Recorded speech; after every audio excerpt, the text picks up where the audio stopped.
Selamat siang teman-teman. Sebelumnya perkenalkan saya Angga. Saya yang pegang digital marketing di Raptors.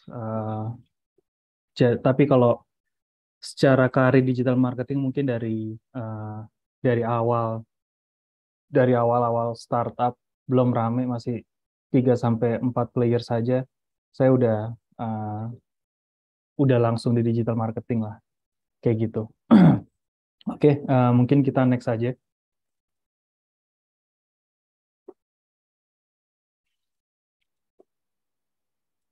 Ini next. Sebelumnya. Oke, sebelumnya saya mau kasih konteksnya dulu. Digital marketing itu gede dan ini kayak ilmu yang belum ada. Saya bisa bilang mungkin belum ada ya mata kuliahnya secara formal. Terus demand-nya lagi tinggi gitu. Makanya banyak survei dari Human Capital yang bilang digital marketing sama produk manager itu salah satu yang demand-nya tinggi di startup. Nah, saya mau kasih tahu dulu nih. Jadi ini kan karena cuma 1 jam, satu setengah jam efektif. Yang saya mau share di sini itu langsung ke langsung ke poin, langsung ke poin apa yang paling penting digital marketing. Nanti kalian, jadi kalau kalian mau coba belajar, kalian tahu nih mesti dari mana gitu. Perlu nggak sih kalian pelajarin sesuatu terlalu lama kayak gitu. Jadi saya pengen nge-share kayak breadcrumb aja, kayak petunjuk buat kalian. Ujung-ujungnya yang paling penting di digital marketing itu apa di startup. Maksudnya kita nggak, maksudnya manajemen juga nggak mau dong kayak, oke kalian running iklan di YouTube atau Facebook cuma buat senang-senang gitu. Tapi kan mereka pasti nanya hasilnya apa. Nah itu mungkin akan diadres di sini gitu, cara uh, apa aja biasa yang ditanyain, scope-nya apa aja, terus yang mesti kalian perhatiin tuh apa.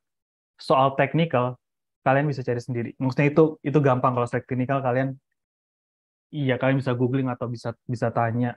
Mungkin di sesi ini kalau ada pertanyaan bisa tanya, tapi again gitu, saya nggak mau terlalu detail ke teknikal, tapi nanti kalian kehilangan konsep gedenya, kehilangan helikopter view-nya. Nanti pas nanti kalian mau belajar, kalau nggak ada pegangannya nanti jadinya buang-buang waktu gitu. Jadi saya di sini pengen share kayak mind mapping-nya kalau buat digital marketing itu apa.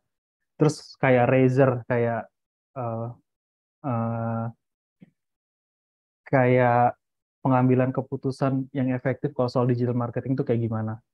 Kayak gitu. Nanti dari situ kalian bisa pick up satu-satu, oh yang mesti dipelajarin tuh apa gitu. Jadi ya mungkin itu dulu konteksnya. Jadi mungkin saya nggak terlalu detail cara bikin campaign, cara ini segala macam, itu gampang dan kalian bisa cari sendiri. Uh, tapi yang lebih penting itu konsepnya. Oke, kalau digital marketing itu basically mungkin kalian tahu lah, digital marketing itu dulu marketing activity itu semuanya offline gitu, kayak printing, terus nggak ada sosial media, koran. Sekarang semuanya itu di-convert jadi digital. Nah, keuntungan digital marketing dibandingin konvensional marketing itu mereka tuh lebih akurat dan lebih terukur. Jadi nggak terlalu buang-buang uang. Jadi kalau digital marketing itu biasanya, kalau perbandingannya, karena digital marketing itu kita bisa target audience atau target target user sangat akurat. Jadi kita nggak perlu kayak, contohnya billboard. Kalian misalnya pengen ngetargetin orang yang suka traveling, terus kalian taruh di billboard. Belum tentu billboard itu billboard itu iklan yang ada di pinggir jalan. Belum tentu billboard itu dilihat sama semua orang yang suka traveling. Bisa jadi campur-campur. Tapi kalian mesti bayar itu semuanya kan. Nah, digital marketing tuh bisa ngatasin itu. Uh, makanya sekarang tuh jadi sangat penting gitu. Trennya juga naik. Kalau dulu di traditional traditional marketing, contohnya kita buat target 10 audiens yang relevan buat kita, itu harganya 100 karena traditional marketing mesti target mungkin 1000 audiens buat dapat si 10 audiens yang relevan. Contohnya tadi, billboard billboard tadi. Tapi kalau digital marketing, digital channel, kalian mungkin cuma perlu spend $10 aja buat dapetin 10 audiens yang relevan. Dan mungkin disajiinnya nggak sampai ke 1000, cuma ke 100 karena mereka identifikasinya lebih akurat. Jadi ini mungkin yang bedain marketing konvensional sama yang digital. Mereka punya kontrol dari targeting gitu. Kita bisa bisa bisa uh, punya full kontrol. Kita mau iklan kita sampai ke audiens yang mana aja. Kayak gitu. Nah, karena punya fungsi kayak gitu, artinya karena punya fungsi akurasi yang tinggi, makanya uang yang dikeluarin juga lebih efisien. Buat company itu bagus kan daripada mereka mesti buang uang yang lebih gede terus nggak terukur juga gitu. Biasanya kalau kalian di billboard tuh nggak ada report, oke berapa orang yang lihat, itu mereka semua pakai estimasi. Tapi kalau digital marketing eh, itu lengkap gitu, berapa yang klik, berapa yang lihat, berapa yang ngambil eh, action setelah itu gitu. Oke, next. Oke, ini saya bilangnya pilar, tapi dulu pas saya mulai berkarir di digital marketing itu cuma satu. Digital marketing itu cuma paid channels. Paid channels itu iklan, iklan yang kita ngeluarin uang buat target orang-orang baru, kayak gitu. Tapi sekarang udah berkembang semuanya dibilang digital marketing, copywriting dibilang digital marketing, social media dibilang digital marketing ya. Tapi nggak apa-apa. Tapi saya pengen share biasanya di perusahaan itu mereka itu dibaginya kayak gimana sih?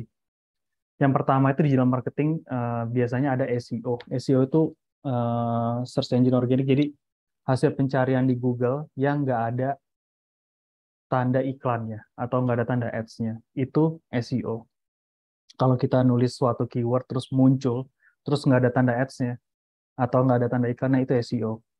Dan SEO kayaknya makin banyak orang yang eh, bisa SEO. Kayaknya saya juga dulu banyak ngambil intern juga dari fresh graduate dan mereka udah jago-jago gitu kalau buat SEO. Kalau SEO itu yang paling penting, dia ada on page optimization, ada off page optimization, sekalian mesti optimisasi konten kalian biar di indeks sama Google, terus kalian mesti ada backlink keluar juga biar Google melihat, oh website kalian itu kredibel.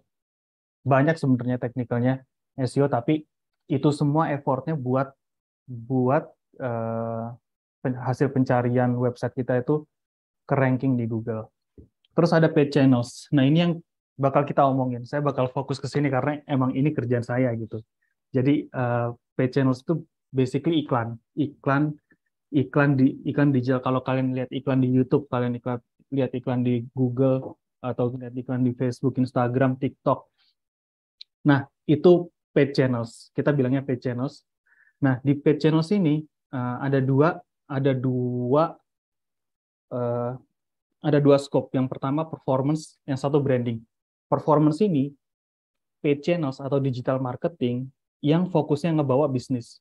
Ngebawa bisnis itu kayak ngebawa traffic ke website atau traffic ke app, atau kalian disuruh ngebawa transaksi atau disuruh ngebawa orang yang register. Kayak metrik-metrik yang kayak, oke, metrik itu parameter ya. Kalau di startup kita bilangnya metrik. Ya parameter-parameter kayak gitu yang jadi targetnya. Kalau branding ini paid channels atau iklan yang nyari eh, yang tujuannya ningkatin awareness kita, awareness brand kita. Jadi fungsi mereka cuma sampai orang tahu brand kita, udah kayak gitu. Tapi kan supaya sampai orang melakukan transaksi kan orang mesti tahu dulu brand kita tuh apa kan. Nah, awareness tuh bagian itu. Jadi awareness tuh bagian. Jadi gampangnya awareness itu bagian nyari kayak user-user baru yang belum tahu. Mereka bikin tahu, terus nanti di nurture terus sama performance sampai dia convert. Konsepnya biasanya kayak gitu. Oke, terus ya nanti kita bakal ngobrol soal yang paid channels. Terus ada yang ketiga namanya CRM. CRM ini, oke ada yang CRM ini, CRM ini itu kayak tools buat kita interaksi sama user yang udah kita punya. Kalau kalian dapat email dari Tokopedia, dapat email dari Lazada, atau kalian dapat app notification dari Tokopedia, Lazada, atau dari Reuters.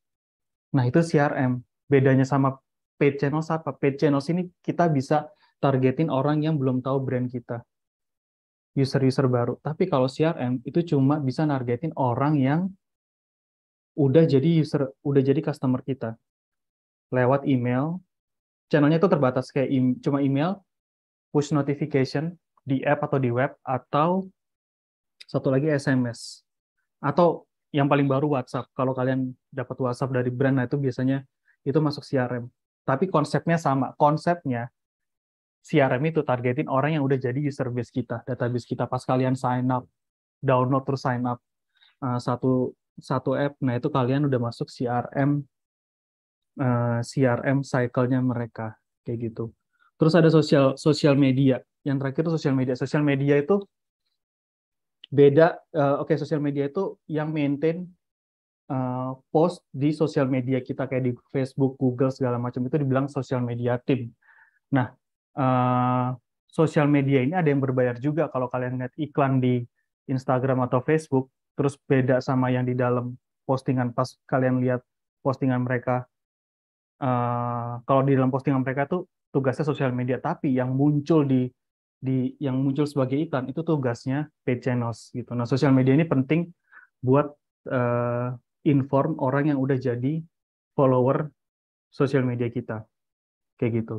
Jadi kalau saya ngefollow page Instagramnya Red Doors, pentingnya sosial media itu buat nginform orang-orang kayak saya gitu yang jadi mereka terus informasiin ada promo terbaru apa, ada fitur terbaru apa gitu. Nah, tapi kalau teman saya nggak follow page-nya Red Doors tapi kena iklannya Red Doors, nah itu bukan bagian sosial media tim, biasanya bagian paid channels. Nah, nanti ke depan kalau saya bilang digital marketing, jadi saya nge-refer ke paid channels ini yang berbayar. Kenapa ini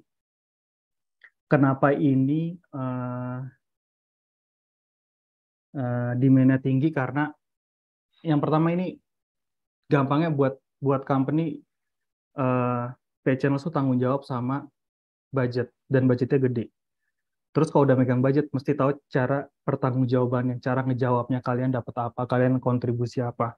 Nah, makanya ini mahal dan terus biasanya karena nggak ada uh, ilmu formalnya, jadi biasanya nyari orang yang udah pernah kerja, orang yang udah punya pengalaman soal digital marketing kayak gitu. Jadi makanya ini kayak sekarang high demand kalau buat digital marketing yang paid channels karena itu sih consideration-nya. Kalau yang SEO, CRM sama sosial itu cost-nya relatif lebih kecil lah. Tapi kalau paid channels itu biasanya yang ngebawa bisnis paling gede, biasanya kayak gitu.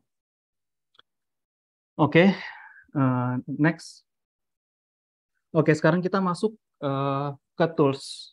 Ini kalian perlu tahu, jadi pas nanti kalian baca artikel digital marketing atau ada praktisi digital marketing ngomong soal iklan, kalian tahu nih dia lagi ngomongin apa. Yang pertama istilahnya ada pre-click, ada post-click. Pre-click ini iklan, basically iklan. Maksudnya iklan di Facebook, iklan di Google, iklan di Twitter, iklan di TikTok.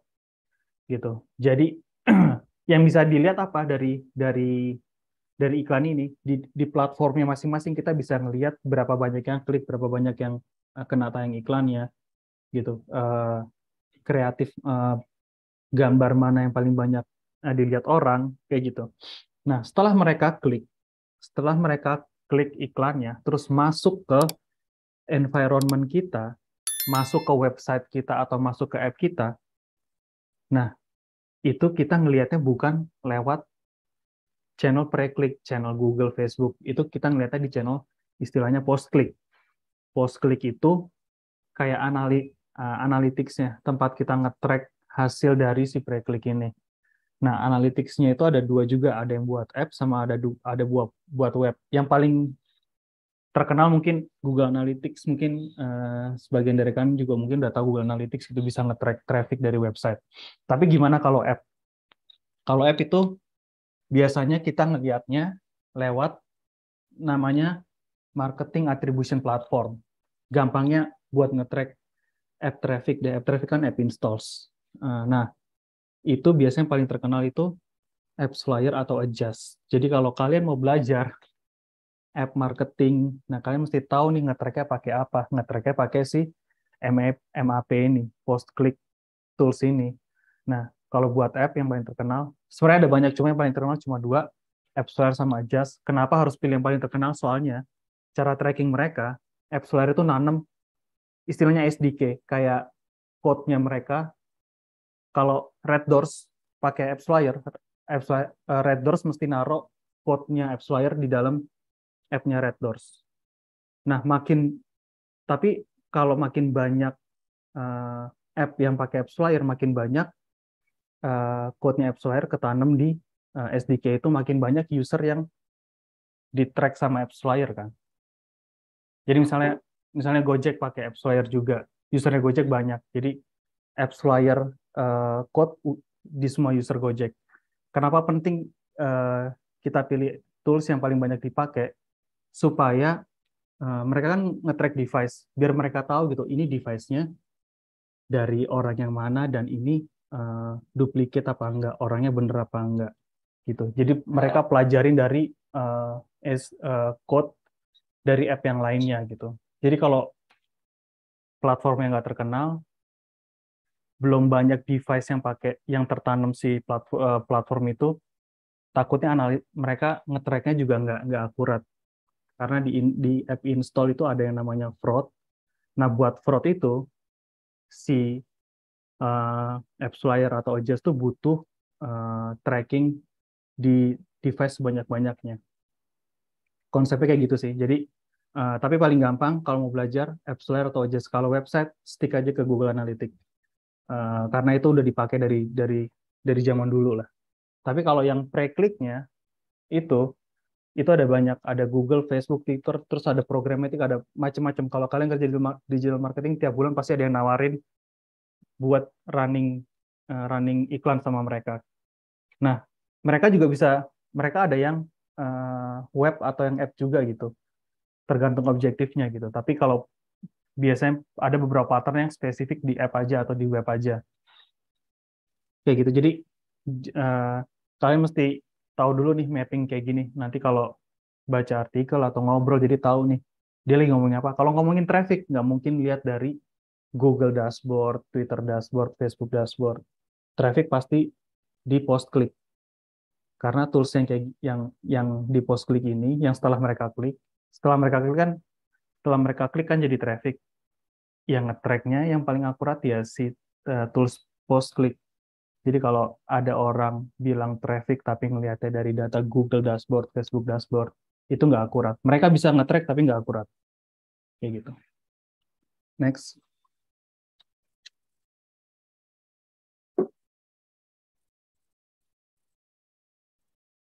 Oke, sebelum ke sini ini sebenarnya term saja sih, kayak istilah-istilah yang mesti kayaknya mesti tahu gitu. Tapi biasanya kesalahan, saya bisa bilang kesalahan banyak orang uh, yang bilang mereka praktisi digital tuh kayak mereka tuh kebanyakan terlalu fokus di website.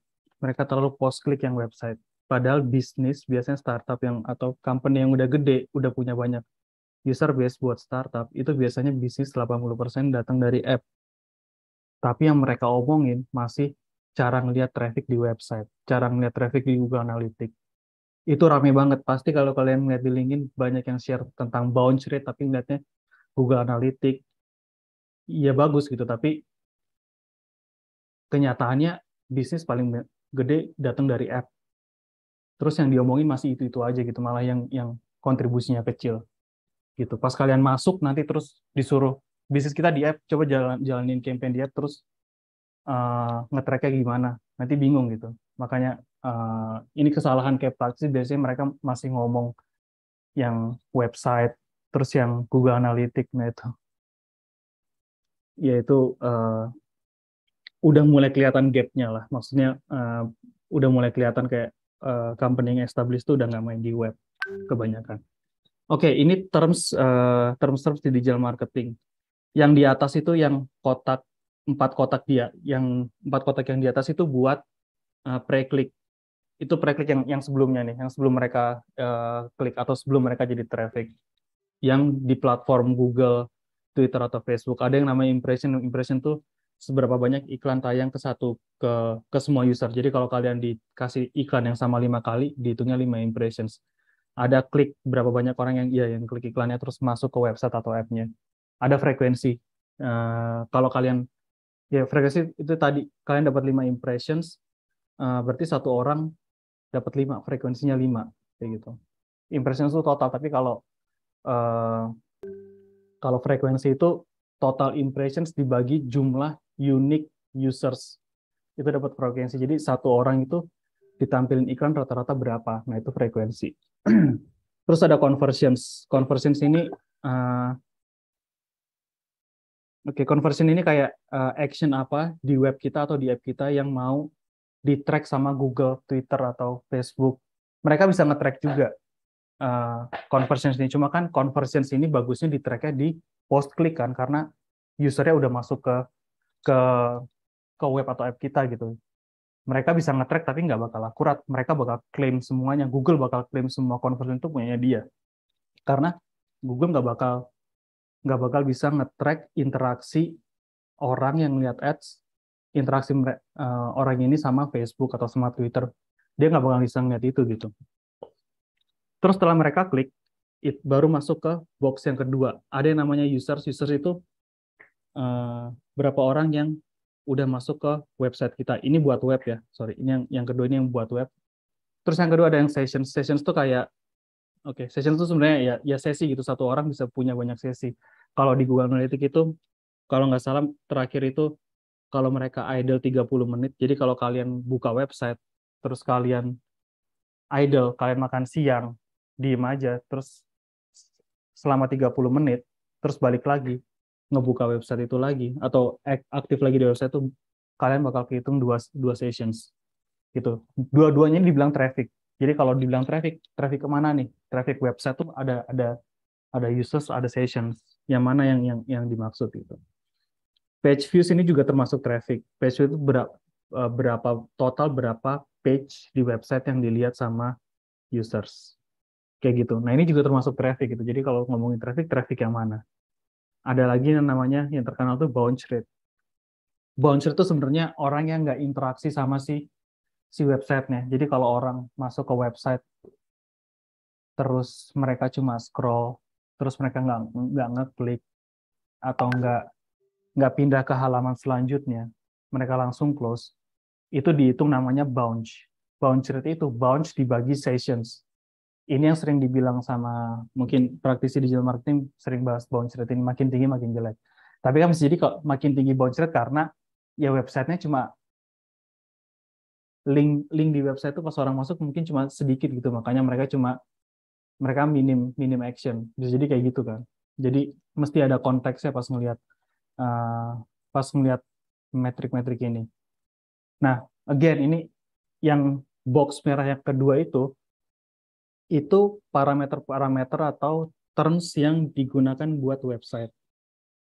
Dan ini kebanyakan orang digital marketing fokusnya di sini atau bisanya di sini. Tapi sebenarnya kalau kalian udah masuk startup, terus startup itu udah mulai gede, mereka pasti app. Dan kalian ini semua sehari-hari nggak bakal terlalu dipakai. Kalian nggak bisa counter kalau manajemen nanya kenapa transaksi kita turun, terus kalian jawab, kalian tahu transaksi paling banyak di aplikasi, terus kalian jawab traffic di website karena kalian tahu itu, nah itu kan nggak bagus juga gitu. Oke, next. Oke, ini kayak sedikit aja terms kalau buat apps. Yang pertama yang kalian mesti tahu tuh installs. Installs tuh ya kalian kalau installs. Tapi kalau di MAP tadi yang apps atau adjust, dihitung satu install kalau user habis install buka app-nya, first open pertama kali, itu baru dihitung installs gitu. Jadi kalau kalian install sekarang terus buka, terus kelupaan bukanya baru besok, dihitung install saya besok. Uninstall ya kalau kalian remove apps itu dari device kalian. Cohort and retention ini gampangnya itu kita nge-track uh, quality dari users. Dari hari pertama dia download app-nya, hari kemudian dia buka app-nya lagi apa enggak, 2 hari kemudian dia buka app-nya lagi apa enggak, 3 hari kemudian dia buka app-nya lagi apa enggak. Bisa buka app-nya, bisa ngelakuin transaksi. Besoknya dia ngelakuin transaksi apa enggak. Kita bisa lihat kan, dari 100% yang download hari ini, besoknya cuma 10% yang ngelakuin transaksi. Besoknya lagi cuma 2%. Berarti kan dari 10, dari hari pertama sama hari kedua kan 10 kedua kan lumayan jauh. Kita mesti ngapain sih buat nge-target user yang di hari kedua bakal nggak beli kayak gitu-gitu. Nah, ini bisa didapetin di app. Kita bisa lihat journey-nya jelas itu, karena kan kalau di app ya kita bisa track kan, sistemnya masuk ke kita, jadi kita bisa track langsung gitu. Jadi kalau ditanya kenapa app, yang pertama itu buat developer mereka lebih gampang ngelakuin personalisasi. Personalisasi kayak diganti temanya, itu lebih gampang di app, di aplikasi. Yang kedua, kita itu bisa nge-track behavior si user ini lebih detail gitu. Karena begitu mereka install, kita dapat datanya mereka, data device ID-nya, dan kita bisa nge-track selanjutnya mereka tuh ngelakuin apa aja di app. Secara detail, kita bisa konekin sama si usernya. Kalau di web kan agak susah. Kalau dapat traffic satu, kita belum tentu bisa tahu nih yang lagi aktif sekarang email ID-nya apa, siapa dia, device ID-nya siapa, gitu. Kayak kita tahu cuma data-data geografinya aja, tapi kalau di app kita bisa lihat behavior-nya lumayan akurat. Terus mereka lebih cepat, app itu bakal lebih cepat karena kalau web kan kalian rely sama internet kan. Ya walaupun ada cache segala macam, tapi tetap aja kalian rely sama internet. Tapi kalau app, mereka bisa download beberapa modul atau fitur di local device, jadi lebih lebih cepat. Terus ya karena kita bisa ngelihat behavior detail, jadi kita bisa optimisasi gitu, kayak kalau oh ini turun nih, orang yang dari ngeliat-ngeliat barang sampai transaksi turun, kayaknya kita mesti ngasih promo deh hari ini. Kita bisa kayak gitu kalau di app, karena kita bisa ngeliat detail, jadi kita bisa optimisasi masing-masing step dari user gitu. Oke, tadi cohorts and retentions itu terus oke, yang paling terus satu lagi yang kalian mesti perhatiin nanti kalau belajar soal app marketing itu fraud. Fraud di app itu banyak banget. Fraud itu ada ratusan banyak uh, modus ya, tapi yang paling paling gampang gini, kalau mereka install ini bisa jadi install robot. Jadi installnya lewat server mereka aja, padahal nggak ada usernya. Kalau mereka ngelakuin conversion, kalau ngelakuin transaksi, itu dia uh, ngambil transaksi dari organik. Misalnya orang datang sendiri nih, nggak ngeliat app, nggak ngeliat iklan kita, datang sendiri lewat app, terus ngelakuin transaksi. Nah, sebelum mereka ngelakuin transaksi, si partner-partner ini, mereka kayak nembakin code, nembakin code biar transaksi itu kecatat sebagai milik mereka, nyolong attribution, nyolong atribusi. Itu terlalu teknikal, tapi hal ini kenapa penting karena kalau kalian belajar app, kalian mesti belajar ini soalnya jangan nanti pas running terus udah ngeluarin duit 100 juta terus ternyata sebenarnya nggak ada apa-apa gitu. Semua partner yang kalian jalan ini nggak ngelakuin iklan beneran. Nah gitu kan pertanggung jawabnya susah lagi kan. Kelihatannya bagus tapi sebenarnya di belakang tuh nggak ada nggak ada user beneran yang ngelakuin transaksi atau install kayak gitu. Terus ada conversion ya action yang dilakuin di app kita gitu. Bisa purchase atau transaksi, bisa registrasi. Nah, itu bisa di-track uh, MAP tadi. Oke, terus oke, dan ini bisa jadi lever kalian. Kalau kalian belajar app ini bisa jadi lever kalian, bisa jadi keunggulan kalian pas nanti nyari kerja karena yang saya lihat sekarang banyak digital marketing yang ngertinya cuma web, tapi karena nggak banyak yang bisa app, akhirnya di hire juga. Mereka baru belajar saat itu juga dan banyak banget kayak gini. Kenapa belajar app itu lebih susah? Karena yang pertama MAP itu yang platform App Store atau Adjust itu bayar. Satu install kita bayar gitu. Dan cost-nya gede. Jadi nggak bisa di trial gitu loh, nggak bisa di trial. Kita coba deh ngetes buat belajar-belajar nggak bisa kayak gitu. Nah itu bayar. Nah jadi biasanya orang yang udah kerja sebelumnya di app marketing bakal cepet di hire kayak gitu. Uh, terus kalian mesti tahu ini, maksudnya tahu kayak yang penting apa. Jadi pas belajar app marketing yang penting kita harus belajar fraud juga. Kita mesti belajar cohort gitu karena penting sih kayak framework kalau kalian mau develop knowledge kalian. Nanti kalau kalian dapat kerja terus kelihatan tempat kerja itu cuma nyari kerjaan admin, terus kelihatannya oke kalian nggak diajarin lebih lanjut segala macam, nah itu uh, kalian hindari kayak gitu gitu. Nah kalau kalian masuk ke digital marketing terus nanti diajarinnya itu aja gitu, web lagi, terus sessions lagi kayak gitu-gitu, nggak diajarin yang advance atau nggak diajarin yang tingkat selanjutnya. Nah kalian harus tahu gitu, oke kalau kalian mau belajar sendiri belajarnya ya ini gitu, breadcrumb-nya itu ini kayak gitu. Uh, jadi kalian tahu mesti mulai dari mana. Oke. Oke, sekarang kita next.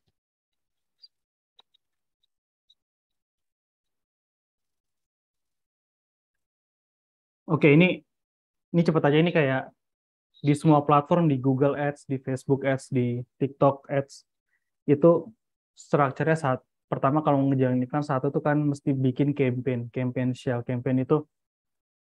Ya campaign itu kita create campaign buat nentuin biasanya objektif, budget segala macam. Kita belum masukin yang namanya image-nya kayak gimana, videonya gimana, belum. Campaign ini cuma nentuin kayak objektif gedenya. Itu biasanya di mana-mana sama. Jadi kalau kalian nanti disuruh, ya ingat konsep kayak gitu, paling gede itu pasti campaign, di dalamnya lagi baru next.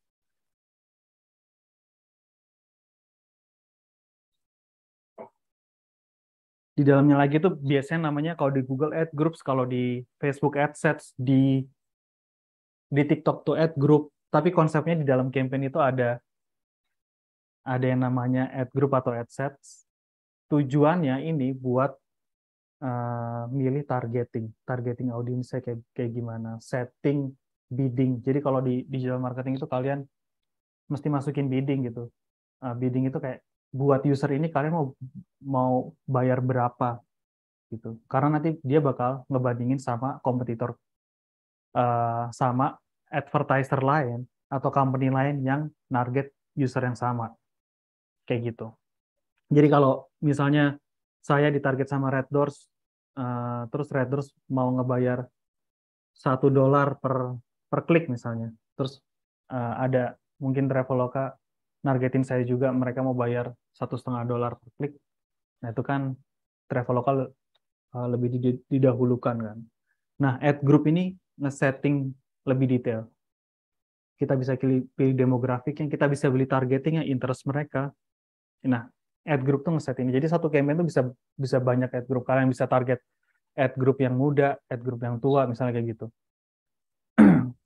Oke, next. Baru dalam ad group itu kalian setting istilahnya tuh kreatif. Eh, Kreatif itu kayak aset lah, aset gambar atau aset video yang bakal ditampilin ke user. Nah, sama tuh caption. Nah, eh, itu masuk di ads. Jadi satu ad group ini kalian bisa eh, banyak ads. Satu ads ini kalian bisa taruh satu kreatif, ads kedua kalian bisa taruh kreatif kedua kayak gitu. Jadi structure-nya selalu kayak gitu. Jadi kalau nanti mau belajar, yang penting tahu structure mapping-nya dulu nih. Jadi nggak asal coba-coba. Jadi kayak oke, yang pertama campaign, pasti berikutnya ad group. Di dalam campaign tuh bisa banyak ad group. Di dalam satu ad group bisa banyak ads. Ads ini konsepnya yang dilihat sama user. Target usernya itu di ad set atau ad group kayak gitu. Oke, next. Oke, sekarang saya mau ngomongin satu satu jenis campaign. Ini campaign kalian kalau mau belajar optimisasi, kalau di digital marketing kan yang penting tuh optimisasi juga kan. Optimisasi itu kayak gimana caranya kita bayar bisa lebih efektif. Kalau kalian nyari transaksi, cost per transaksinya itu gimana caranya biar bisa lebih kecil. Jadi kan kalau dengan budget yang sama, kalau cost per transaksinya lebih kecil kan kalian secara bisnis kan company kalian dapat lebih banyak transaksi kan dari kalian. Nah itu optimisasi itu kayak gitu gitu. Nah kalau mau belajar optimisasi paling gampang, paling bukan paling gampang sih. Saya saranin tuh belajar dari SEM karena SEM ini ribet banget. Kalau menurut saya ya kayak eh, nggak simpel gitu. Jadi banyak yang mesti diperhatiin. Jadi kalau mau belajar, belajar coba awal belajar SEM. SEM itu cara kerjanya. SEM itu hasil pencarian Google yang ada tanda iklannya. Ada info ads atau iklan. Nah, itu tuh iklan SEM. Di bawahnya yang nggak ada itu baru namanya SEO. Nah, SEM ini cara kerjanya kalian mesti pertama masukin keyword, misalnya sepatu murah. Terus kalian mesti kalian masukin terus kalian mesti bikin iklannya. Iklannya kayak di atasnya Lazada. Lazada online shopping Ramadan bareng Lazada. Pengiriman kilat bla bla bla. Ini kalian yang setting gitu. Itu iklannya. Apa yang ditampilin di user. Jadi kalau keyword ini dipanggil sama user, baru iklan kalian, tulisan kalian ini muncul kayak gitu. Tapi buat manggil keyword ini, rules-nya apa sih? Gitu loh. Kalau keyword yang kalian masukin itu sepatu murah, kalau orang nyari sepatu murah di Bandung keluar apa enggak? Nah, itu bisa kalian atur. Oke. Nah, pengaturan keyword ini namanya match type. Nah, match type itu yang pertama ada, kita mulai dari bawah dulu ya. Yang exact match yang paling bawah, baris paling bawah. Exact match ini kalau kalian daftarin, kalau kalian daftarin sepatu murah, user di pencarian Google pasti ngetik sepatu murah buat buat iklan kalian keluar. Kalau dia nulis sepatu murah di Bandung, nggak bakal keluar iklan kalian. Mesti mesti lengkap sepatu murah, nggak ada tambah-tambahan. Itu exact. Terus ada phrase. Phrase match itu kalau kalian si keyword sepatu murah ini kalian tentuin, oke, match type-nya phrase. Berarti asal user uh, ngetik keyword yang ada sepatu murahnya, iklan kalian keluar. Kalau sepatu murah di Bandung, sepatu murahnya kan ada. Di Bandungnya nih, yang penting sepatu murahnya ada, kata-kata selanjutnya tuh mereka bakal ignore, iklan kalian bakal keluar. Kayak gitu. Tapi, oke, ini broad match modifier ini udah nggak ada. Jadi kita bisa ignore. Terus ada yang namanya broad match. Kalau broad match tuh gampangnya sepatu murah, mereka mereka mempertimbangkan sinonimnya juga, samaan katanya. Jadi kalau sepatu murah, kalau orang nyarinya alas kaki murah, kalau menurut Google alas kaki sama sepatu ini mirip-mirip deh. Ya udah, iklan kalian bisa keluar kayak gitu. Jadi bisa sangat luas kan, bisa luas banget itu, murah, bisa jadi terjangkau. Padahal mungkin kalian nggak mau ngambil ngambil orang yang nyari alas kaki segala macam, kalian nggak mau gitu. Tapi itu kalau broad keluar semuanya yang sinonim atau samaan kata menurut Google gitu. Uh, Kalau exact kalian bakal dapat orang yang relevan karena mereka maksa kan, orang mesti nyari ini aja. Relevan tapi volumenya kecil. Kalau fresh udah mulai volumenya banyak tapi relevansinya mulai turun. Kalau broad bisa jadi relevansinya rendah tapi volumenya tinggi.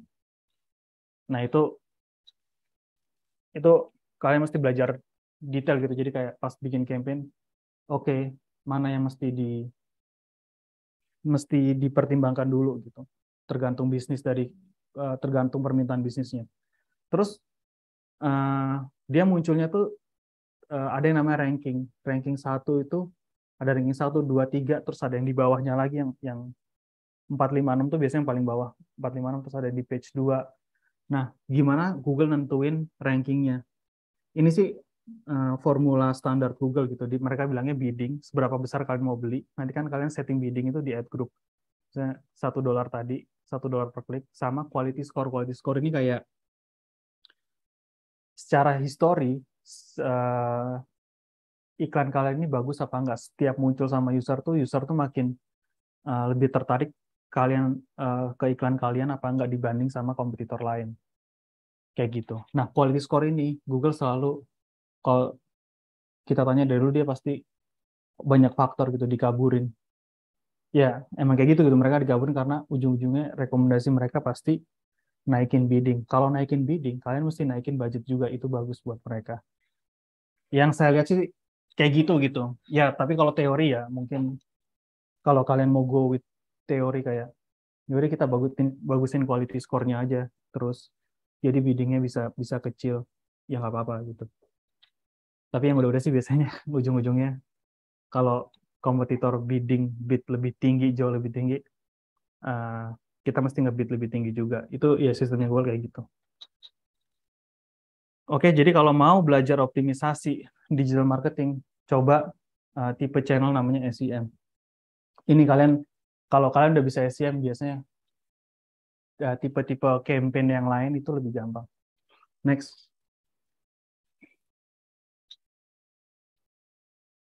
Oke, ini kayak kalau bukan SEM, kalau tipe kreatifnya image atau video, kalian mesti nentuin targetingnya, demografi, terus targeting, interest mereka apa, audience targeting ya, kalian mesti setting. Nah, ini kayak settingnya kayak gini, beda-beda. Yang di sebelah kiri ini, yang di sebelah kiri itu Google, yang tulisannya audiences, di atas tuh Google, yang di sebelah kanan saya itu custom audience, yang di atas custom audience tuh Facebook. First party data itu kalau kalian mau target database punya kalian sendiri, kalian upload di Google, kalian upload di Facebook, terus kalian kirim iklan ke mereka. Itu first party data. Kalau third party data tuh audience punyanya Google gitu. Kalian nargetin audience yang udah ada dari Google, yang interestnya udah ditentuin sama Google. Kayak gitu. Kalau lookalike atau similar audience itu biasanya kalian upload first party data, terus Google bisa cari audience mereka yang behavior-nya sama sama audience yang kalian upload. Kayak gitu. Jadi kalau kalian mau kita pengen nyari orang yang uh, uh, ibu-ibu di kota Tangerang, kayak gitu, yang nah terus tapi kita mau yang mirip sama yang data kita punya. Nah, kalian upload di Google, terus kalian bikin similar audience-nya. Nanti si Google bakal identify audience mereka yang mirip-mirip sama audience yang kalian upload tuh mana aja. Itu bisa kalian targetin. Kalian bisa dapat audience baru yang mirip-mirip sama data punya kalian. Kayak gitu. Next. Oke, ini sebenarnya ini yaitu yang saya bilang tadi, ini istilahnya framework sih. Framework ini bisa macam-macam. Framework marketing kan bisa macam-macam. Ada AIDA, ada 7C, macam-macam lah kalau. Nah, tapi yang paling simpel itu sebenarnya ini awareness, consideration, sama conversions. Jadi awareness tuh orang mesti tahu dulu sama brandnya, cuma tahu aja. Terus abis itu, abis mereka tahu, mereka mulai consider, mereka mulai main-main ke website atau app-nya, tapi nggak beli. Terus pas mereka udah sering main-main, mereka akhirnya mau ngelakuin conversions. Nah, ini di sebelah kanan itu ada channel YouTube InStream. YouTube InStream itu iklan di YouTube yang bisa di skip. Kalau non skip, kalau yang nggak bisa di skip itu istilahnya non skip. Buat yang 15 second, buat 6 second namanya bumper. Oke, bedanya yang InStream sama yang nggak bisa di skip, bumper sama non skip ini kan nggak bisa di skip. Kalau InStream, si video YouTube kalian itu bakal dapat views-nya. Kalau non skip atau bumper, video kalian abis kalian jadiin iklan, itu kalian nggak bakal dapat views-nya di organic channel kalian. Kan pas ngiklan YouTube kalian mesti upload si video YouTube-nya di channel kalian dulu kan. Nanti pas bikin iklannya, kalian masukin link YouTube-nya. Jadi yang diiklanin itu video di channel kalian. Nah, kalau InStream yang bisa di skip, itu tuh kalian di organic channel kalian dapat tuh jumlah views-nya. Makanya bisa sampai jutaan segala macam tuh bisa jadi karena mereka video itu dulu dipakai buat ads. Dan ads-nya itu yang InStream. Kalau kalian lihat di brand-brand gede gitu. Nah, tapi kalau yang non-skip, yang nggak bisa di-skip, video yang dipakai tuh view-nya nggak bakal dapet. Dapatnya view yang organik aja, orang yang datang langsung ke channelnya terus nonton, kayak gitu. Nah, terus ada GDN tuh kalau kalian lihat iklan image di Detik atau di website, tapi publishers-nya Google, nah itu istilahnya GDN. Ini macam-macam lah, ini jenis video lah. Nah, biasanya kesalahan awal itu orang langsung fokus ke box yang kanan, langsung fokus ke tipe format. Ini tuh kayak format aja gitu. Ini nggak penting. Jadi orang biasanya kalau ngomong, oh iklan di Facebook ya, iklan di Instagram ya, bikinin dong. Nggak bisa kayak gitu. Itu nggak penting karena itu gampang bikinnya. Yang mesti kalian tahu dulu itu justru yang funnel yang ada awareness, consideration, click ini. Tujuannya bikin iklan tuh mau ngapain? Mau cari awareness saja, mau cari klik aja, mau cari klik itu cari traffic, orang yang berkunjung, atau mau cari conversion, cari transaksi segala macam. Itu dulu mesti tahu. Karena semua objektif ini, awareness, consideration, click, oke saya bilangnya objektif ya. Semua objektif ini formatnya bisa dipakai semua format ini juga bisa dipakai buat semua objektif ini. Gitu. YouTube InStream bisa buat awareness, bisa buat consideration, bisa buat conversions. YouTube bumper bisa buat tiga-tiganya juga. Dan bentuknya sama di user tuh ya bentuknya sama, tapi kita nggak bakal bisa bedain ini objektifnya yang mana gitu. Nah, ini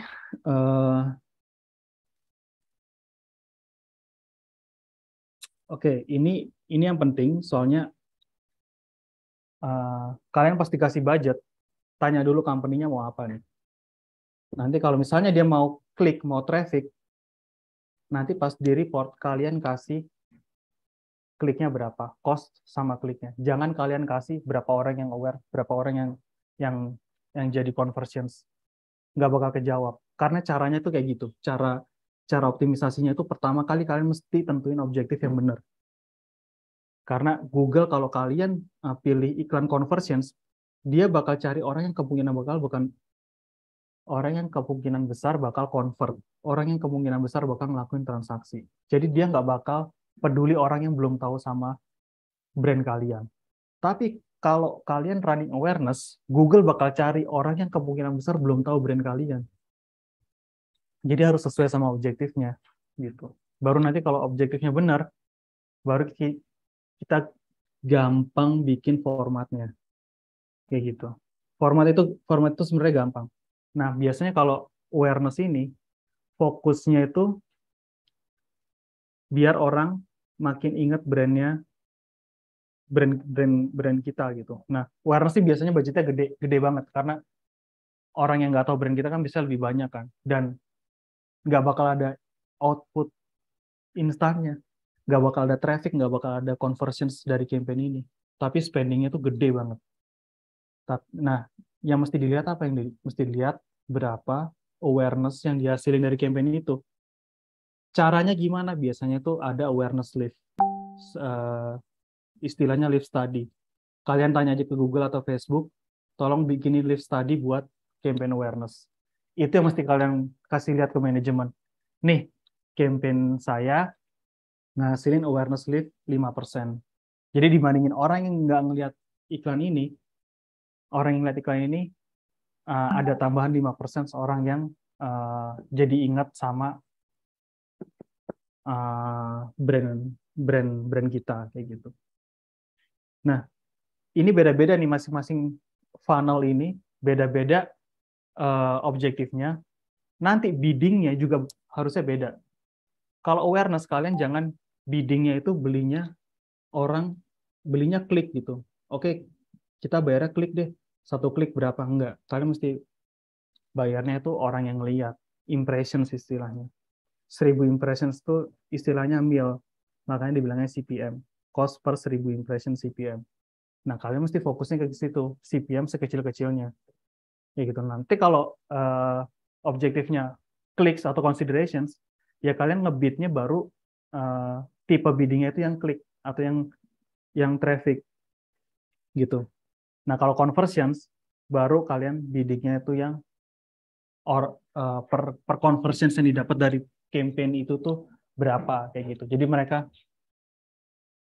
Jadi kayak conversions cost per, kalau campaignnya conversions kalian ngelihatnya cost per impressions bakal sangat tinggi, nggak masuk akal karena objektifnya bukan itu.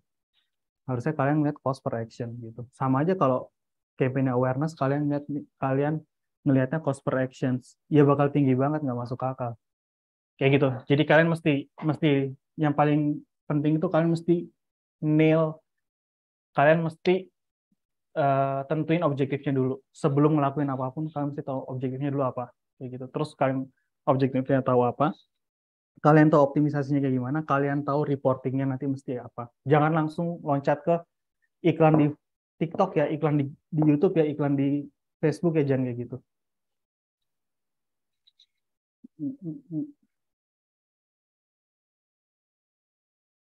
Oke, ini mapping. Ini sama sih kayak saya cuma pengen ngasih tahu apa aja sih parameter, kayak aspek apa aja di pas kita running digital marketing gitu, kayak campaign, paid channels gitu. Yang pertama ada format.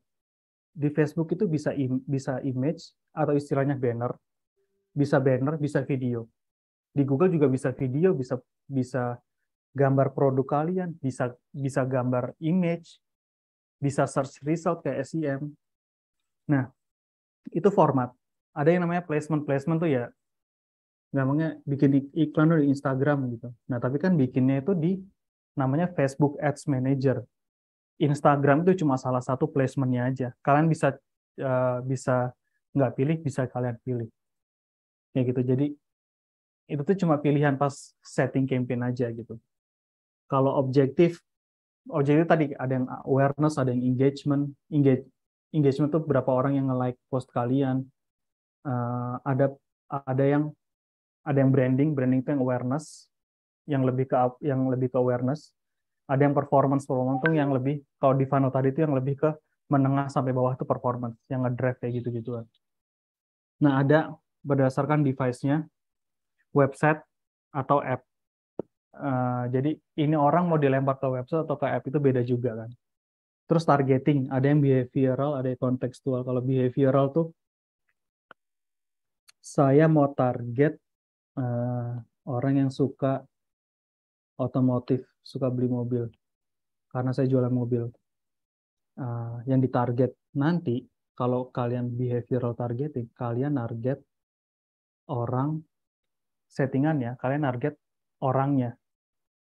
Mau orang itu lagi ngebuka halaman tentang travel atau halaman tentang finance, iklan kalian muncul karena kalian nargetin orangnya. Tapi ada lagi targeting yang kontekstual. Kontekstual tuh kalian targeting justru placementnya. Websitenya, kalau websitenya, misalnya kalian punya website kalian tentang otomotif. Nah, kalau kontekstual targeting itu, kita fokus ke placementnya gitu. Dia bakal cari website mana yang ngomongin otomotif. Terus muncul iklannya di situ. Mau yang datang ke website itu lagi orang yang suka belanja baju nggak relevan, yaitu beda urusan gitu. Jadi ada targeting sendiri itu ada dua. Ada yang berdasarkan behavior orang, ada yang berdasarkan tipe placementnya. Nah, ini dari semua ini kalian mesti pisah ini pas bikin. Jadi mesti banyak pertanyaan. Oke, itu cuma format, ini cuma targeting kayak gitu. Nah, dari sini yang paling penting itu campaign biasanya yang sales, yang performance yang sales. Karena kalian itu yang penting buat bisnis kan, kalian ngebawa transaksi kan. Nah, cara kerja oke. Konsepnya kalau yang sales ini atau action, konsepnya kita nggak pas bikin campaign kita nggak nargetin audience. Beda. Itu zaman dulu, zaman sekarang nggak kayak gitu. Jadi kalau awareness kalian, kita emang mesti milih audience, interest-nya apa gitu. Dari dashboard yang tadi saya tunjukin. Tapi kalau sales atau action, kalian nggak usah ngelakuin itu. Google, caranya, Google, Facebook, yang pre-klik tadi, mesti nge-track conversion kalian, mesti nge-track transaksi kalian.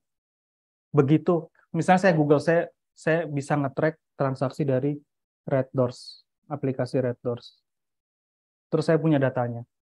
Nah, pas bikin campaign yang buat sales, nanti yang bakal Google lakuin itu settingannya kalian cuma milih, karena kalian udah ngirim data transaksinya, kalian cuma milih uh, ini campaign actionnya apa nih yang mau difokusin. Kalian pilih aja transaksi atau di kita booking. Nanti si Google yang bakal dilakuin, Google kan punya data audience. Nah, dia udah dapat data event atau data transaksi dari kita kan. Mereka juga udah tahu kan kayak user kayak gimana yang kemungkinan besar bakal purchase atau bakal transaksi. Ya mereka lakukan, mereka bakal bikin modeling dari data kita, data Red Doors yang kita kirim ke Google Ads. Mereka bakal bikin modeling. Yang modelnya paling gampang model regresi deh, ya sama dengan AX1 tambah BX2. Bayangin aja kayak gitu. Sebenarnya modelnya lebih ribet. Nah, terus begitu mereka dapat modeling, Y sama dengan AX1, Y-nya ini probability dia bakal purchase. Nah, yang Google lakukan setelah dapat modeling dari data kita, mereka kan punya data audience sendiri kan. Data audience itu dimasukin ke modeling ini. Nanti di estimate si kemungkinan besar kemungkinan mereka bakal purchase, si Y-nya dia bakal estimate. Gambarannya kayak gitu. Jadi pas setting campaign buat sales atau action, yang perlu kalian lakukan, kalian mesti pastiin Google Ads kalian, Facebook Ads kalian, nge-track data transaksi. Misalnya kalian mau bikin campaign web, transaksi dari app, kalian mesti tembakin transaksi dari app ke mereka. Nanti tinggal pilih aja transaksinya yang kalian tembakin, yang mana.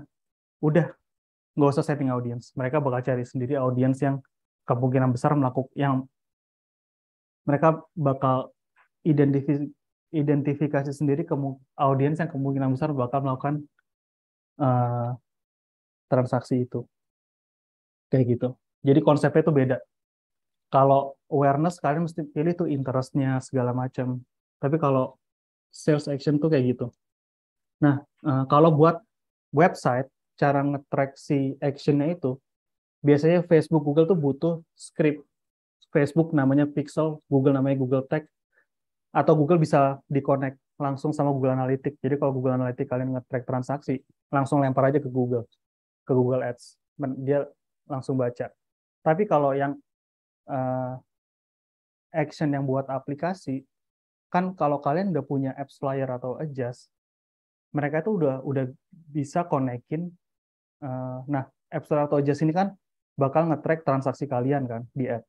Nah, kalian bisa tembakin kalian bisa kirim transaksi itu langsung ke Google, ke Facebook, ke TikTok. Jadi lebih gampang.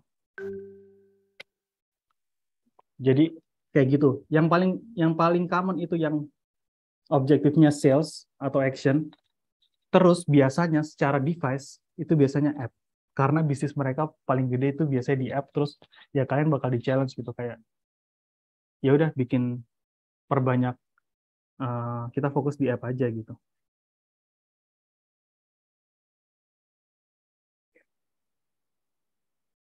Oke, tadi pentingnya kalian tahu konsep connection-nya itu segala macam, kalian nggak usah terlalu detail, tapi kalau nanti kalau kalian mulai ke sana, jadi kalian tahu gitu konsep gedenya gimana, tinggal kalian googlingnya lebih gampang. Jadi itu penting juga kalau kalian pengen masuk company, terus company-nya belum ada setup kayak gini, apps layer belum ada, terus event action belum ke track. Nah, kalian bisa ngasih tahu si teknologi timnya buat apa yang mesti mereka track, apa yang mesti mereka lakuin kayak gitu. At least nge-guide aja.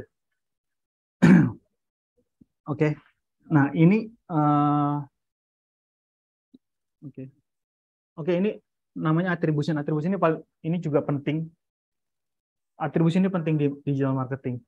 Jangan sampai lost terlalu fun bikin campaign, bikin ads, tapi nggak tahu hasilnya. Attribution tuh kayak uh, effort iklan kalian itu kontribusinya seberapa sih? Seberapa yang dikasih kredit ke campaign kalian. Nah, itu attribution. Itu penting karena kalian bakal disuruh bikin report pertanggungjawaban. Nah, itu kalian mesti ngerti attribution logic. Attribution yang paling oke, ini ada 6, ini saya langsung ambil dari Google Analytics, tapi yang paling penting itu yang paling common biasanya last interaction attribution atau last click. Last click itu kalau kalian ngeklik di Google satu masuk ke website, ngeklik ke Facebook masuk ke website yang sama ya. Ketiga ngeklik di TikTok masuk ke website. Nah, kalau kalian nanti ngelakuin purchase, dia bakal nge-attribute purchase itu ke si TikTok yang terakhir, interaksi yang terakhir, kayak gitu. Nah, ini yang paling common dipakai kalau attributions. Tapi kalau buat app installs, habis kalian, misalnya kalian di apps layer atau di adjust, kalian ke track satu install dari Google. Nah, nanti kalau install tuh ngelakuin transaksi, dia itu eh, transaksinya itu di dashboardnya apps layer nggak bakal diatribut ke tanggal kapan transaksi itu terjadi, tapi transaksi ini bakal diatribut ke hari pertama installnya gitu. Jadi kalau kalian install sebulan yang lalu, terus kalian ngelakuin transaksi hari ini, pas kalian lihat dashboard, data transaksi kalian, kalau kalian milihnya hari ini, data transaksi kalian nggak bakal ada di dashboardnya. Pas kalian uh, pilih tanggal 30 hari yang lalu, install kalian kebaca kan. Install kalian satu, terus transaksi yang 30 hari kemudian baru muncul di dashboardnya. Jadi dia nge-atribut si transaksi itu ke hari pertama install. Jadi cara bacanya nanti pas buka apps flyer atau aja, cara bacanya beda. Pelajarin namanya lifetime value attribution. Itu kayak ngatribut action ke pertama kali install. Kayak gitu. Jadi agak beda sama Google Analytics. Oke, oke, ini ngomong, oke, ini tadi kan ada dua dua objektif gede di digital marketing, ada awareness, ada performance. Yang buat awareness itu yang paling penting itu biasanya reach. Reach itu berapa unique user yang kalian target. Makin banyak makin bagus kan. Tapi unique user itu kalian mesti target berapa kali supaya dia bisa ingat iklan kalian. Itu kalian mesti seimbangin itu juga. Nah, hasilnya baru namanya awareness. Nah, tapi cara planningnya itu gimana sih? Kayak kenapa saya ngasih lihatnya? Soalnya budget kalian tuh mesti gede kalau brand brand digital. Cara propose budgetnya, kalau kalau saya tuh approach-nya saya lihat dari reach curve, lihat di kanan bawah ini, kanan bawah saya ya. How to measure budget and reach yang warna pink ini. Jadi nanti pas bikin planning, nanti di dashboardnya Facebook atau Google cari namanya reach curve ini. Jadi berapa reach yang kalian dapat dengan berapa uang yang kalian spending. Approach-nya itu kalian mesti berhenti, ini kan ada kurva nih warna biru, kalian mesti berhenti di kurva yang kalau kalian spend lagi, reach kalian tuh yang kalian dapetin kecil. Nah itu udah berhenti di situ. Jadi kalian nggak perlu spend, ini berapa ya, aduh ini nggak kelihatan saya lagi. Misalnya di paling pojok ini misalnya $1 juta, kalian nggak perlu spend $1 juta. Mungkin cuma $400 tuh udah optimal gitu. Kayak gitu. Nah itu yang approach-nya tuh kayak gitu. Tapi kalian mesti set dulu nih frekuensinya buat satu orang ini rata-rata bakal dikasih lihat iklan berapa kali. Kalian set itu dulu baru nanti keluar curve-nya ini. Nah, bikin planningnya dari sini. Jadi jangan, oke kalau awareness, kalau ditanya, oke kalau kalian mau awareness, butuh budgetnya berapa? Biasanya orang yang nggak tahu tuh kayak dibuletin aja gitu, 100.000 deh, $100.000, $200.000. Logiknya apa? Logiknya tuh ini. Tapi measurement-nya apa? Kalian minta namanya live study dari Google gitu, atau Facebook atau TikTok ada. Jadi tuh kayak ngeliatin, mereka nggak bakal ngelakuin A/B testing orang yang nggak dapat iklan sama orang yang dapat iklan. Berapa banyak yang orang dikasih pertanyaan dua-duanya. Kalau kalian lihat pertanyaan di YouTube, nah itu tuh live study. Nah jadi itu bisa dilihat orang yang nggak dikasih iklan, yang tahu iklannya 35%, yang dikasih iklan, yang tahu iklannya 40%. Jadi liftnya ada 5%. Nah itu yang dijadiin measurement atau ukuran. Ini penting soalnya budget kalian gede di sini dan biasanya manajemen kayak oke, kita ngeluarin duit segitu yang kita dapat apa kayak gitu.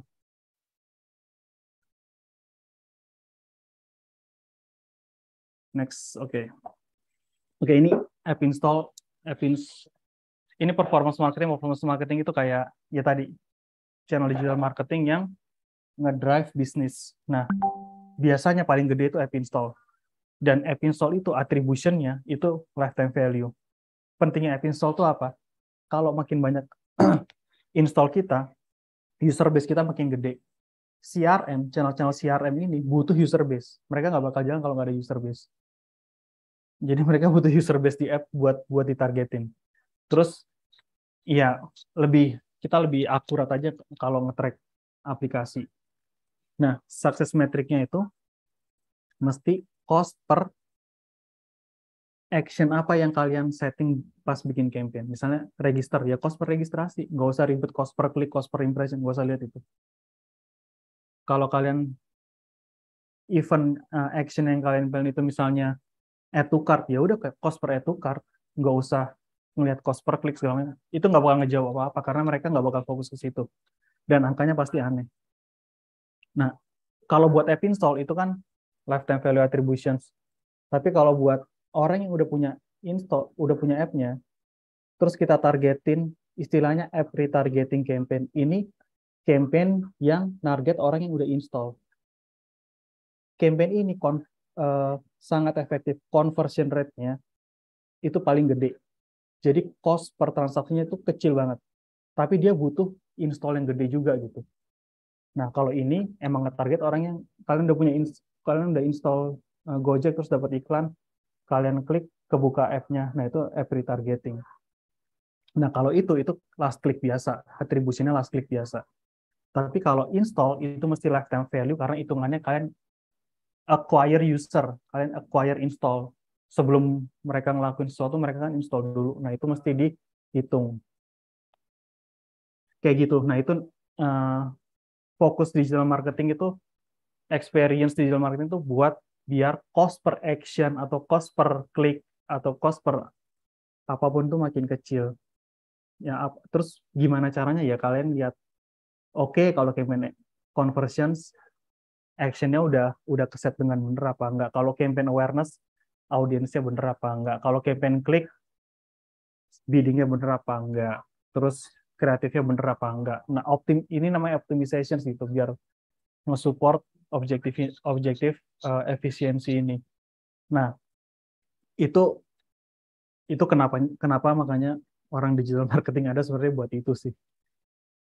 Gitu. Next. Oke, ini saya cuma mau ngasih breadcrumb aja sih kayak yang paling penting nanti pas kalian belajar tuh apa. Yang pertama, objektif campaign itu penting. Jadi kalau kalian dapat kerjaan terus bos kalian nggak ngerti digital marketing, ngomongnya iklan di Instagram challenge gitu, objektifnya apa? Soalnya yang nanti kena kalian pas kalian running iklan di Instagram ternyata maunya dia tuh hasilnya apa? Hasilnya nggak ada transaksi. Ya kalau gitu bikin campaign yang objektifnya transaksi. Placementnya bisa di Instagram, bisa di Facebook, bisa di YouTube kayak gitu. Tapi yang paling penting itu objektif. Yang kedua, iya optimisasi. Kalian mesti belajar optimisasi itu sebenarnya belajar dari SEM itu sih. Nanti pas bikin campaign yang objektifnya awareness atau uh, action itu kalian bisa kulik-kulik sendiri nih apa sih yang mesti dibenerin biar cost per objektif ininya lebih kecil gitu. Kalau campaign action, cost per actionnya makin kecil. Nah itu optimization sih. Nah itu beda-beda tiap campaign. Tapi berangkat aja dulu dari SEM kalau belajar. Terus yang ketiga, ini yang sering missing, padahal ini yang nentuin uh, KPI kalian tuh achieve apa enggak, itu attribution sih. Ujungnya berapa yang didapat. Ini yang bakal dilihat sama manajemen kan. Kontribusi kalian tuh berapa sih? Nah, itu kontribusi itu metodenya itu attribution gitu. Nah, kalian mesti tahu logik attribution tuh kayak gimana gitu. Kalau enggak nanti orang data ya cuma ngeluarin aja terus bilang nih transaksi dari campaign kalian cuma 2, padahal dia salah ngelihat attribution-nya. Kalian mesti pahamin attribution supaya bisa bisa ngejelasin impact dari campaign kalian apa. Oke, yang keempat itu kalau di performance yang paling penting itu event optimization. Itu tadi performance kan ngedrive campaign yang objektifnya action. Yang paling penting itu actionnya itu mesti ke track di platform iklan yang mau kalian jalanin. Itu penting. Jadi kalau transaksi penting tuh kalian ngirim transaksi itu ke misalnya ke Google atau ke Facebook buat mereka ngejalanin, buat mereka nyari audiens yang relevan apa. Terus yang penting kedua itu app install, karena app install itu ya yang tadi app install itu penting buat naikin user base, soalnya kan sekarang banyak perusahaan startup yang valuasinya lebih gede daripada airlines terakhir. Nah itu kan karena mereka nggak punya aset fisik, mereka punya asetnya kayak gini, user base. Nah user base itu dapetnya dari mana? Dari app install kayak gitu. Kalau yang brand digital yang buat awareness itu fokusnya di incremental reach. Jadi kalian pas bikin planning, kalian lihat cost yang nanti kalau ditambahin lagi, kalian nggak bakal dapat reach yang lebih banyak. Fokus di situ. Jadi nanti, soalnya ini urusannya duit gede gitu, jadi kalian mesti dapat approach yang benar gitu. Jadi fokus di incremental reach buat brand digital. Kalau kalian milih channelnya nggak Google atau milih channel YouTube, Facebook, yang lainnya pun kalian mesti frameworknya itu incremental reach kalau buat brand digital. Ini nambahin user baru apa enggak yang bisa kita target buat iklan kayak gitu. Oke, dari saya mungkin ini aja dulu. Terima kasih ya Mbak dan juga teman-teman Unair yang udah join hari ini. Terima kasih banyak loh udah mau join dan kita bisa sharing-sharing barengan sama Red Doors ya. Dan tadi udah ada Mas Angga Warela selaku Digital Marketing and Lead dari Red Doors ya. Udah sharing juga gimana sih berkarir atau bercerita kalau nantinya teman-teman mau berkarir di dunia digital marketing apa sih yang harus disiapkan dan seperti apa ya kurang lebih pekerjaannya itu sendiri. Nah, kalau dari aku nih, teman-teman boleh panggil aja Nindi. Ya, aku ini adalah employee branding and engagement lead di Red Doors ya. Jadi memang kalau dari aku pengalamannya sendiri ini bisa dibilang lebih banyak di dunia marketing dulu ya. Sempat juga menjadi brand partnership di Red Doors. Terus aku move ke beberapa company dengan posisi yang sama ya, brand partnership juga.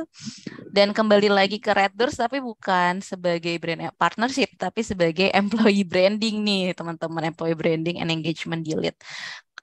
Sebenarnya kalau ngobrolin tentang employee branding and engagement sendiri, ini adalah salah satu posisi yang ada di HR nih sebenarnya, bukan marketing ya teman-teman. Posisinya sendiri ini ada di Departemen Human Resource, tapi kakinya sendiri ada di marketing dan juga ada di HR ya. Karena kalau bisa tahu nih, atau teman-teman tahu dan sering mendengar apa sih branding itu kan lebih sering terdengarnya itu di dunia marketing ya dibandingkan di dunia human resource gitu.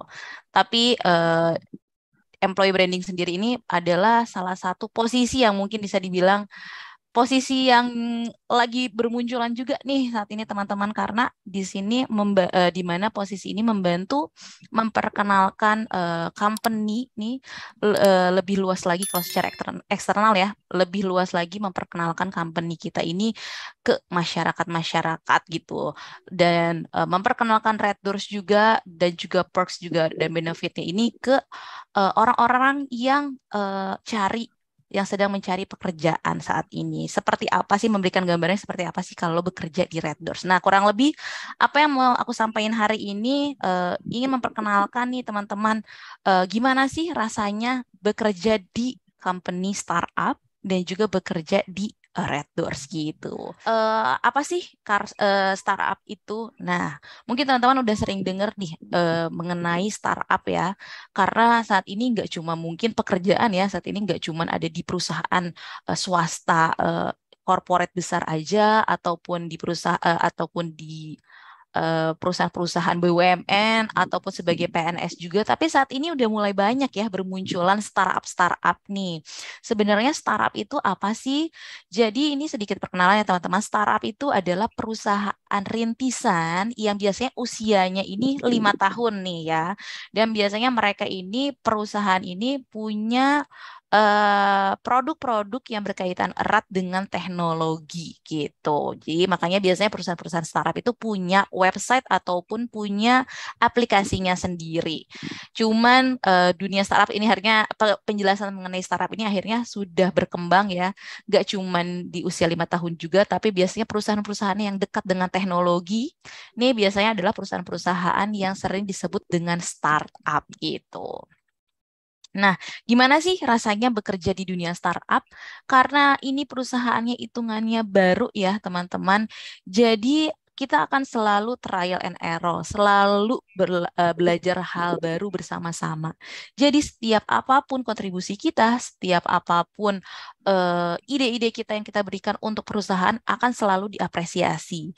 Lalu perusahaannya ini karena masih baru, lebih fleksibel nih, birokrasinya belum sulit ya seperti corporate yang sudah besar. Nah, paling penting karena ini perusahaannya baru, lebih banyak nih anak-anak mudanya ya, milenial, zilenial yang masuk ke perusahaan startup ini. Makanya biasanya environment-nya ini lebih fun gitu. Ini beberapa contoh ya event-event yang pernah diadakan di Red Doors gitu. Next ya. Oke, kita masuk nih ke pengertiannya atau penjelasannya Red Door sendiri. Karena sebenarnya Red Door saat ini usianya sudah 7 tahun, tapi kita masih nih membranding diri kita sebagai startup. Karena kita masih terus belajar hal-hal baru, kita masih terus beradaptasi dari sisi teknologi dan juga produk-produk di dalamnya.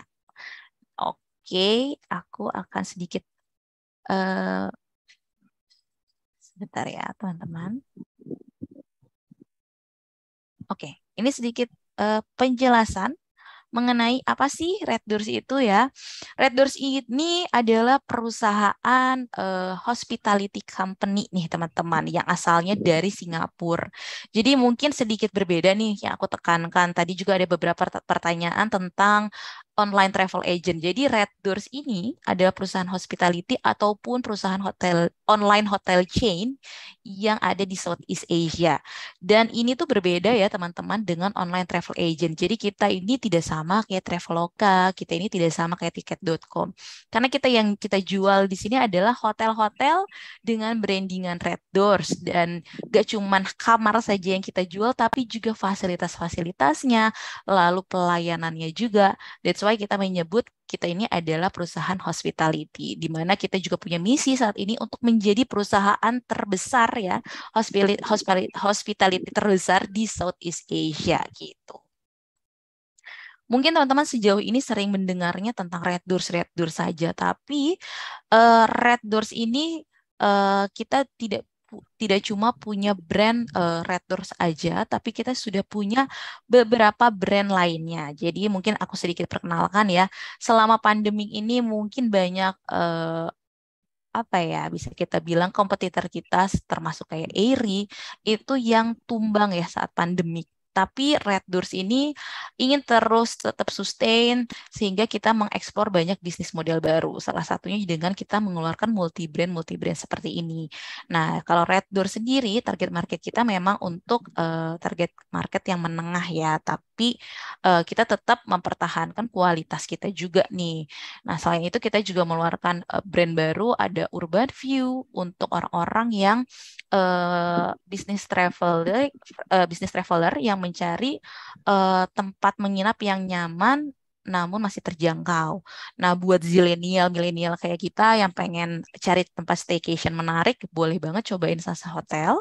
Lalu buat family, lalu juga buat bisnis meeting, itu bisa coba di Sunera Hotels, di mana ini adalah hotel kita yang bintang 4. Lalu buat teman-teman yang mencari kos-kosan dengan lokasi strategis dan juga fasilitas lengkap, bisa cari Cool Kos ya teman-teman. Oke, dan ini kita punya beberapa brand atau punya beberapa partner yang mungkin mereka tidak merubah namanya menjadi Red Doors ataupun multi brand lainnya, cuma mereka masih tergabung di Red Doors karena Red Doors yang memanajemeni mereka gitu. Nah, ini adalah beberapa contoh dari propertinya Red Doors ya, yang ada di Jakarta, ini di daerah Tamrin nih. Walaupun harganya terjangkau, tapi desain kamarnya itu bagus banget dan nyaman banget ya teman-teman. Next, kita juga punya Urban View, ini di Blok M teman-teman, di Blok M Jakarta. Lalu kita juga punya tadi ya, Sans Hotel, kita juga punya Cool Kos ya, tempat kos-kosan. Dan kita juga punya Sunera nih. Oke. Nah, ada di mana aja sih Red Doors ya? Saat ini Red Doors baru ada di Southeast Asia, yaitu ada di Indonesia, ada di Singapura, ada di Filipina, ada di Vietnam, dan India. Untuk head office kita sendiri saat ini adanya di Singapura ya teman-teman. Tapi kalau untuk Indonesia office sendiri, pusatnya ini saat ini masih ada di Jakarta. Oke, dan kita baru saja expand nih teman-teman ke Thailand. Cuman buat tag timnya Red Doors sendiri adanya di India. Jadi kalau teman-teman tertarik untuk bergabung di Red Doors, teman-teman punya banyak kesempatan untuk bisa ditempatkan di negara-negara selain Indonesia gitu. Nah, buat yang penasaran gimana kantornya Red Doors, kurang lebih seperti ini nih. Kita kantornya ada di Menara Standar Charter di daerah Kuningan, Jakarta Selatan ya. Nah, kita memang meng-create nih kantor kita semenarik mungkin, seanak muda mungkin ya, se-fun mungkin, karena rata-rata emang employee kita ini adalah milenial dan juga zilenial ya. Dan kita juga punya fasilitas lengkap, ada foosball, ada PS, ada vending machine, ada massage chair ya, dan fasilitas lainnya. Ini juga mungkin kalau teman-teman sering lihat ya di TikTok nih, wah bekerjanya di building, terus ngelihat view yang bagus, tenang, Red Doors juga punya kok ya, view yang bagus. Oke, next. Nah, jadi apa sih itu ready ya? Jadi kita menyambut employee kita ini atau employee-nya Red Doors ini adalah ready karena kita pengen semua employee kita ini selalu siap kapanpun, selalu siap menghadapi perubahan apapun. That's why we call our employee ini sebagai ready ya, teman-teman. Selain kita harus selalu siap karena warna kita pun merah ya. Nah, untuk ready ini sendiri, ikon ini adalah musang madu nih teman-teman ya. Karena musang madu ini dikenal sebagai binatang yang fearless, sebagai maskot yang fearless karena mereka itu bisa menghadapi musuh-musuh yang lebih besar itu dengan menggunakan tangan mereka gitu. Dan kita berharap nih orang-orang ataupun kalau teman-teman mempertanyakan gimana sih untuk bisa masuk Red Doors, teman-teman ini butuh 7 sifatnya ready. Yang pertama kolaboratif, yang kedua high integrity, yang ketiga energetic, yang keempat problem solver, yang kelima resilience, yang keenam embrace diversity, dan terakhir harus agile ya. Nah, kalau keterima menjadi seorang ready, itu banyak banget teman-teman perks and benefit-nya. Jadi kalau saat ini jangan cuma melihat company dari cash-nya aja yang teman-teman dapatkan, tapi juga harus melihat dari non-cash perks and benefit-nya nih. Karena Red Door sendiri punya banyak perks and benefit yang non-cash-nya yang bisa dirasakan oleh seluruh employee. Yang pertama adalah engagement activity. Setiap bulan kita memiliki engagement activity yang memang dengan tujuan meningkatkan ya happiness-nya dari para employee. Kita juga punya internal communities kayak ada mini soccer, ada Zumba, terus juga ada badminton dan masih banyak lagi. Payroll and compensation benefit juga pastinya ya teman-teman. Dan jangan takut kalau teman-teman bekerja di Red Doors, kita nggak mau employee kita itu cuma stuck dengan skill yang dimiliki di itu-itu aja ya. Tapi kita juga terus mengasah L&D program dari Red Doors untuk meningkatkan soft skill dan hard skill-nya para ready ini nih. Dan saat ini mungkin yang lagi tren ya mengenai mental health nih. Tenang, Red Doors punya insurance dan juga mental health program setiap bulannya untuk employee yang memang lagi membutuhkan bantuan dari psikolog gitu. Kita juga punya program Refer and Earn nih. Jadi buat teman-teman yang nantinya kalau udah keterima di Red Doors dan ingin merefer temannya untuk menjadi ready, itu bisa banget. Dan kalau keterima bisa mendapatkan rewards atau benefit dari Red Doors. Dan buat teman-teman yang biasanya takut di hari pertama sebagai new employee gitu ya, atau new joiners, khawatir nih gak punya teman, gak tahu nanti makan siang mas siapa, tenang. Kalau di Red Doors kalian akan punya buddy, orang yang menemani kalian di hari pertama sampai dengan 90 hari ke depan untuk menjadi atau menemani kalian memperkenalkan Red Doors dan pekerjaan kalian nih nantinya. Terus yang pasti siapapun bisa menjadi ready, mau apapun suku kalian, ras kalian, siapapun boleh dan bisa menjadi ready ya. Dan yang terakhir, untuk beberapa posisi, kalian akan berkesempatan untuk bisa bisnis trip ke kota-kota, bahkan ke negara yang ada Red Doors-nya ya. Next lagi. Nah, ini beberapa contoh activity yang sudah pernah yang kita sering lakukan ya, dan atau yang sudah pernah dilakukan oleh Red Doors. Lalu ini dia contoh internal communities kita, ada mini soccer, ada Zumba, dan juga badminton. Lalu ini beberapa program learning and development kita. Dan beberapa activity kita ada mental health program. Dan setiap bulannya kita punya town hall meeting atau business update nih. Jadi kita benar-benar setransparan itu teman-teman dengan seluruh employee. Kita mengupdate apa yang terjadi saat ini di dalam company kita gitu. Oke, jadi teman-teman, kalau teman-teman merasa agile, energetik, dan juga problem solver, dan tertarik nih untuk bisa join internship program di Red Doors, boleh nanti akan dibantu oleh Mbak Ria untuk share linknya nih ya. Teman-teman bisa isi aja nih link feedbacknya itu, lalu nanti di pertanyaan, apakah kalian tertarik untuk join atau tertarik mengikuti internship di Red Doors, boleh isi aja. Nanti akan di reach oleh tim recruiter kita ya. Dan yang paling penting nih, kalau teman-teman mengisi feedback akan berkesempatan mendapatkan 3 orang yang beruntung ya, akan berkesempatan mendapatkan GoPay dari Red Doors. Tapi syaratnya satu, jangan lupa follow LinkedIn-nya Red Doors ya. Nanti kalian boleh buka LinkedIn, terus search aja Red Doors, langsung jangan lupa di follow ya. Nah, ini mungkin aku sedikit cerita. Aku bisa bilang nih teman-teman ya, yang kurang lebih ada 140-an lebih nih teman-teman yang sudah join hari ini adalah orang-orang yang beruntung. Kenapa? Mungkin ini sedikit berbeda ya dari zaman aku pertama kali masuk sebagai new joiners atau bekerja nih ya. Menurutku zaman kalian ini cukup berat ya. Kenapa? Karena adanya gap antara adanya gap antara pencari kerja dan juga para recruiter, di mana yang dicari memang fresh grade sih, tapi pengalaman bekerjanya harus 2 tahun. Nah, sering lihat mungkin ya pengalaman-pengalaman kayak gitu.